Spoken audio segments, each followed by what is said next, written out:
कधीच नाही चुकणार तुमचे फेवरेट टीव्ही शोज झी5 सोबत, तेही एकदम फ्री। मी एकटा राहू लागलो होतो, त्यात ही भुवनेश्वरी आली। मी आधिपतीपासून पण लांब गेलो।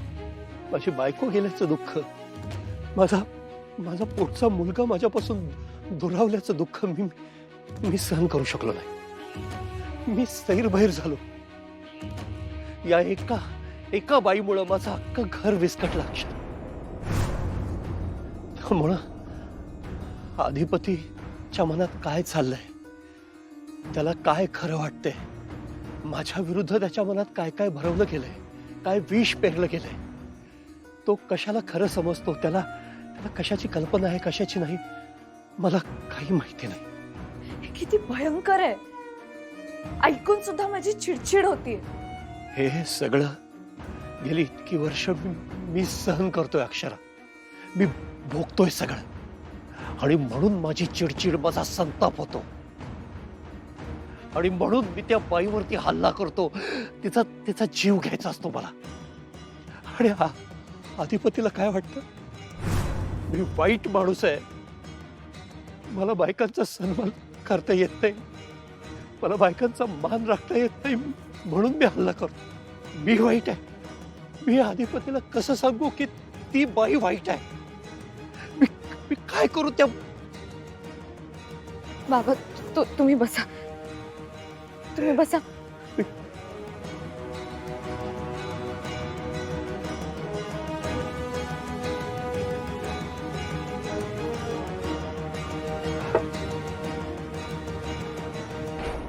शांत व्हा। काही होतंय का तुम्हाला? हे सगळं आठवलं की माझं डोकं भडभडतं अक्षरा, मेंदूला झिंझिण्या येतात माझ्या।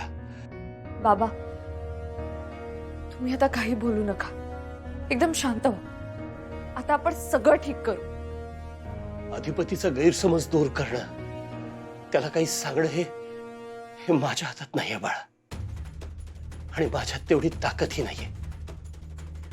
तू माझं काही ऐकूनच घेत नाही। माझ्यापेक्षा जास्त त्याचा त्या भुवनेश्वरीवर विश्वास आहे। आता तू सगळं ठीक कर। तू या घरची सून आहेस, अधिपतीची बायको आहेस, तुला हे सगळं माहिती पाहिजे, आणि म्हणून एवढं धडपडून मी तुला हे सगळं सांगितलंय। आता तू सगळं नीट कर। मला हे सगळं खरंच नाही वाटत आहे, अजूनही हा धक्का पचवतीये।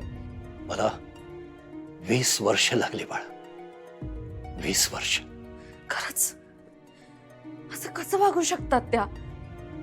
कुणी असं कसं करू शकतं? माझा विश्वासच बसत नाहीये। अधिपतींची खरी आई नसताना, तुमची बायको नसताना त्या या घरात आल्या। अधिपतींना बुद्धी असून, त्यांना शिकायची इच्छा असून त्याला शिकू दिलं नाही, हे मुद्दाम केलं त्यांनी। अधिपती हुशार असून त्यांची बुद्धी वाया घालवली, आणि कुठलाही अधिकार नसताना, या घराशी काहीही संबंध नसताना त्या पाहुण्या म्हणून आल्या, पाय रोवून बसल्या, आणि या घरातल्या माणसांनाच हे चूक आहे। हे थांबवायलाच हवं। झी5 ॲप डाउनलोड करा आणि पहा सर्व एपिसोड्स एकदम फ्री।